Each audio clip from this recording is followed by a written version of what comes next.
Well, thank you and good morning. I'd like you to meet Tammy. I met Tammy at Shawnee, Oklahoma, about 30 minutes outside of Oklahoma City. She had been a teaching assistant, decided her dream was always to work in healthcare, went back to school, became an LPN, and was working in an IC unit at Unity Medical Center. And we'd been doing some work there, and I went in one day and I met her, and she told me the story about how she got involved in a frontline engagement process. And I'm going to talk to you about that this morning. And as part of that, her team decided that they would take a personal interest in every patient and that they would write a handwritten note to every patient just prior to discharge. And this one particular patient she had was really having a difficult time. She was in for a double mastectomy, if you can imagine. She had just lost her father 3 months earlier, and her previous husband had abandoned her for a younger woman. And this woman's life was in a complete mess. So Tammy took a compassionate interest in her, wrote her this note, didn't think anything of it. And about 6 weeks later, she was assigned to work in the ambulatory surgery center across the street, and as she was going across the street, going into the center, her previous patient came out, saw Tammy, look of delight on her face, big smile, gave her a big hug. They chatted for a while. Tammy said, "How are you doing?" She said, "It's been tough, but I want to tell you that personal interest you took in me, that letter you wrote," and she opened up her purse, and you could see the letter had been worn out because she'd read it she says, "I read it every day. You will never know how much it meant to me." And when I heard this story, I said, what better example of world-class patient experience? You only have real loyalty when your customers say yes to all three. Not when they rate you a 3 out of 5 or a 4 out of 5, it's a 5 out of 5. That's when you have loyalty. Now here's the good news and bad news. The bad news is that for most hospitals, they'll barely get 1/3 of your customers saying yes to all three. Which means 2/3 of your customers are at risk to your competitors. What's the good news? The good news is 2/3 of your competitors' customers are at risk to you if you do what? If you differentiate yourself from others by having extraordinary patient experience. Every customer, every time, no exception. In fact, there are 5 types of people working at your hospital. The top 3% are superstars. Doesn't matter what they do, where they go, they'll always rise to the top. Then we have winners. About 1 out of 5, 20% of the workforce. They come early, they stay late, they want to get ahead, they want to contribute. They are engaged. God, we love them. Love working with them. And when they come to seminars, where do they sit? In the front row. Where do the losers sit, ladies and gentlemen? So if the speaker's any good, they can get out. Natural selection process. I know you got forced up here, so I understand that. And then we have grinners, about half the workforce. They sit on the fence. They can be influenced. They can go either way. Please understand, the vast majority of people working in healthcare today want to be led. They want leadership. They want direction. And then we have whiners. About 1 out of 4. Everything's wrong. Nothing's right. They want something for nothing. They barely do their job. And sometimes they're not bad at their job, but they're toxic in their attitude with the coworkers or with their patients. But they're sort of competent. 1 out of 4. And then we have the slugs. These are losers. They shouldn't be working for us, but we keep them working for us because they are a live, warm body. We keep them working for us because they have a pulse. We keep them working for us because their performance appraisal for the last 10 years, they got a 3 out of 3. And of course, we wouldn't want to burden the state with additional welfare.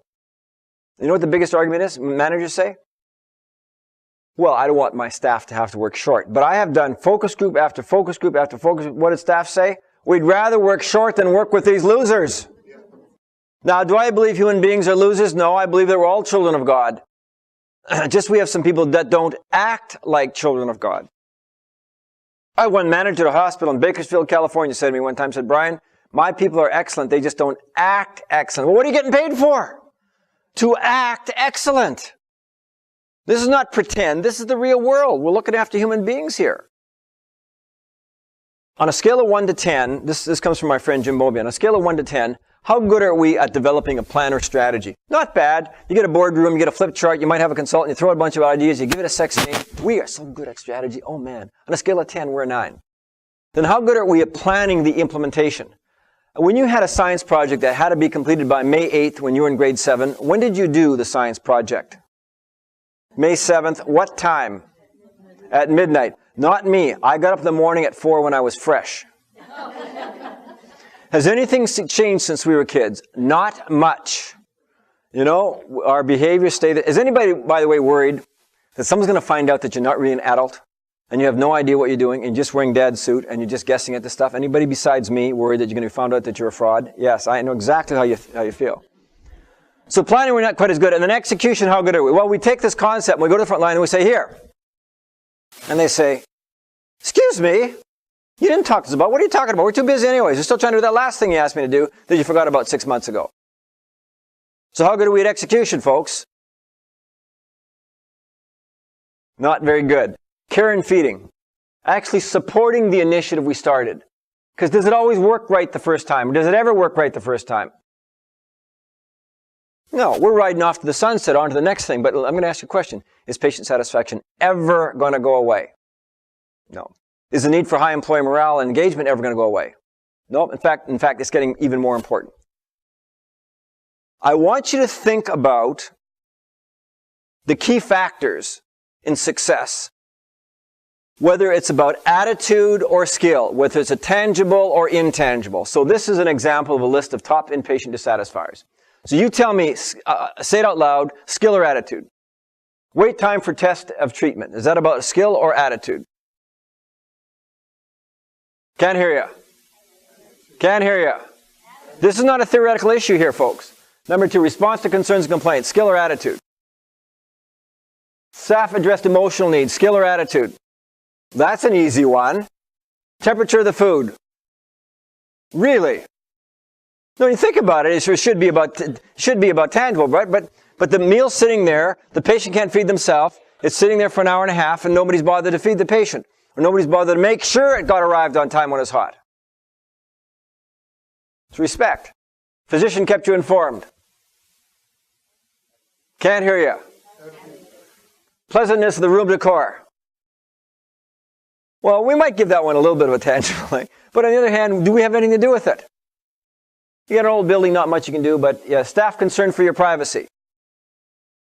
Explanation of what's happening during test and treatment. Attitude, attitude, attitude. Friendliness and courtesy of physician. Speed of discharge process. Could be a skill, could be system or process. So what's my point here, folks? When was the last time you did any attitude development with your staff? And by the way, why would they just automatically positive? When you think about it, national average, 23% staff are engaged, 61% are ambivalent, and 16% are actively disengaged. Why would they automatically be positive thinkers?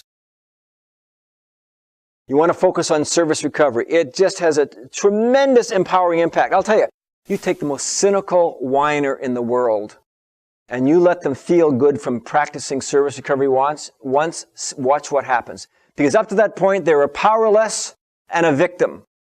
And they realize they're powerful and in control. To telling inspiring stories. Sharing experiences from your own personal.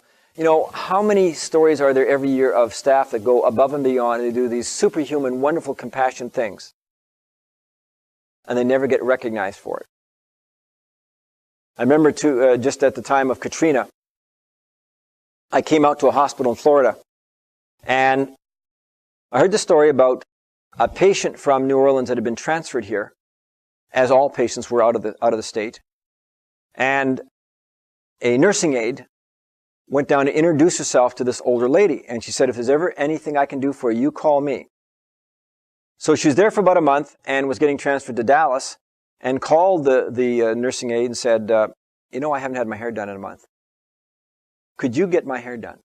So this nursing aide, who, by the way, worked 30 hours a week at this hospital and worked another 30 hours a week at a dollar store to look after her 3 children, came in on her day off, did the hair for this lady, bought her an outfit from the dollar store, and didn't say anything to anybody. So I heard about it just by second hand. And I was speaking to 120 managers the next day, so I had her brought in. We had the manager tell a story. They brought up front, we gave her flowers, and gave her a standing ovation for 3 minutes. Tell those stories. It's good for the heart. It reminds us why we are in customer service. Focus. You can never go wrong by focus on making a difference. It's not about the pay. It's not about the work. It's about the highest form of relationship there is. And that is being in service to another human being. What a wonderful thing. Unconditional service to another human being. What is more important in life than that?